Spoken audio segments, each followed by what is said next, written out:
What's up guys, this is Cage Limited. Today I have another video for you guys, and this video is my impressions and thoughts of chapter 281 of My Hero Academia, which is the newest chapter that's out so far.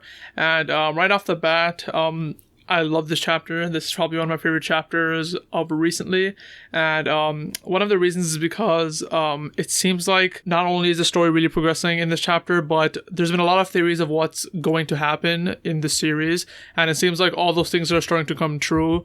So one of the things that, everyone wanted is that Shigaraki brings up how society is kind of failing people like him or people like Twice, where they have issues with themselves, but society doesn't accept them. And because of that, they're pretty much forced to turn into villainy. And he pretty much just airs all his grievances about that and explains, how his dad felt the same way, where heroes, instead of taking care of their own families, they take care of strangers and then leave their families at the curb and kind of make a hard life for them. And we kind of see that with Shigaraki and kind of his past. We kind of see more side of Nana and how Gran Torino was there kind of comforting her during that moment where she kind of disowned Shigaraki's father. So we saw a lot more of that. And also a famous theory that a lot of people had was that Gran Torino was probably going to die in this fight. While we didn't see that really happen, we don't know if he's dead yet or not. We did see that Shigaraki kind of full force, smacked him on the ground, and we saw a lot of blood spurt out. Now, whether that's going to lead to a death or not after, kind of like what happened to Night Eye in the overhaul fight, we don't know. But I would like it more if it was a death. It'd be more meaningful, because we're seeing Midoriya right now getting really angry and kind of going all out and going full force into trying to, it seems like maybe like kill Shigaraki. Not really kill, he's kind of restraining him, but he's very angry right now, and we rarely see him like this in the series. So having a Gran Torino death, I think, would be very valuable, especially because, as a lot of people have noticed, is that Gran Torino, his role is kind of done in the series. We got introduced to him in season 2, I believe, during the Stain arc, where we first see him kind of teach Deku about full cowling, and Deku, obviously learned that, and that's what he uses now. But after that, and after more of that, we learn about Nana, and revealing that Shigaraki is her grandson. We really don't need him anymore. Some people want him to be there to kind of mentor Deku in learning float. Personally, I don't really want that. That doesn't really make sense to me that much. Like, I know that Gran Torino was a sidekick, or like was with Nana when she was a hero and she knew float, but that doesn't really mean that Gran Torino would know how to use it. Really, it's not like it was his quirk, so I don't really see that panning out. But what I would want, and what I think would be cool, and people also want this too, is that Gran Torino does die at some point in this fight, and kind of the last thing he sees while looking at Deku is fighting Shigaraki, and Deku starts to float. That'd be pretty cool. And then like he just sees like kind of like an overlay of Nana there, and then he just passes away right there. So I think that'd be really cool. That'd be an amazing emotional beat that can happen in this arc, and I think that's worth getting into. So yeah, I hope something like that happens, and it seems like kind of with the way it's going, that may happen. It seems like float's gonna happen soon, and with this entire setup, it can happen.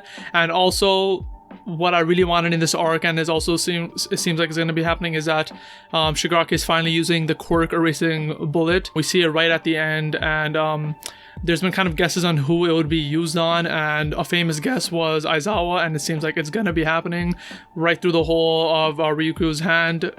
We see that he's holding the bullet, and he's gonna probably shoot it at Aizawa, and that'd be awesome in my opinion, because really, Aizawa's, quirk is so OP. We either needed him to die at some point, or we needed him to lose his quirk. And while I don't think he's really ready to die yet with his role he has with the students and him wanting to see his students go through high school, the next best thing is him losing his quirk. And while he probably wouldn't be, like a full-time or a pro hero at that point, I still see him being able to, teach the students and help them grow as heroes. So I think if Shigaraki gets, that shot onto Aizawa and Aizawa loses his quirk, obviously the fight's going to escalate a lot more, because Shigaraki doesn't have access to all his quirks. He's literally being touched by a lot of people right now, and if he gets his quirk, he can literally decay everyone if he wanted to.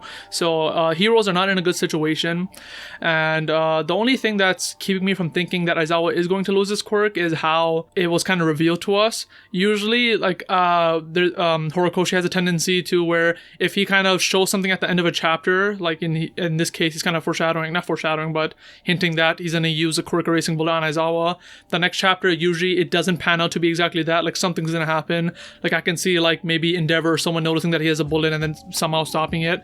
So that can happen. But personally, I would want Shigaraki just right at the start of the chapter be like, yep, shoot it, hit Aizawa, and is done there right there. Aizawa does not have his quirk anymore, and then we finally get some plot advancement on that in terms of the quirk erasing bullets, because that's kind of been on the back burner for a while, and it feels good to know that we're finally getting somewhere with that again, especially because it can hint maybe to what's happened to Mirio. Is his quirk back at this point? We don't know since there's been a time skip, but I want some kind of plot progression in terms of the quirk erasing bullets and what's happened with that. So that's personally really interesting to me. Other than that, there's not much else. It was a pretty action-packed chapter. Like I said, Deku went for Shigaraki, and I think it was pretty cool. We see him, you know, have a lot more control with Black Whip. That's something we've already seen with him, you know, carrying the bus full of people in the city and getting everyone to safety. So we've seen him use Black Whip in a more controlled fashion, but seeing him actually being able to entangle Shigaraki and keep him there, I thought that was fantastic. And we're really seeing how Black Whip can be used like in the real world as a hero, and I think that was awesome, because at least for me, when we first saw Black Whip, I didn't really know how was that gonna be useful. I thought like maybe it was gonna be like a Spider-Man type thing where you just like swing around, but now that I'm seeing it's more for like carrying things or restraining things, I can really see that being useful for Deku in the future. So yeah, that's pretty much my thoughts on the chapter. I again loved it overall, but I'd like to know your thoughts on the chapter too, so let me know down in the comments below, and I hope you like, comment, and subscribe on this video, and I'll see you guys next time.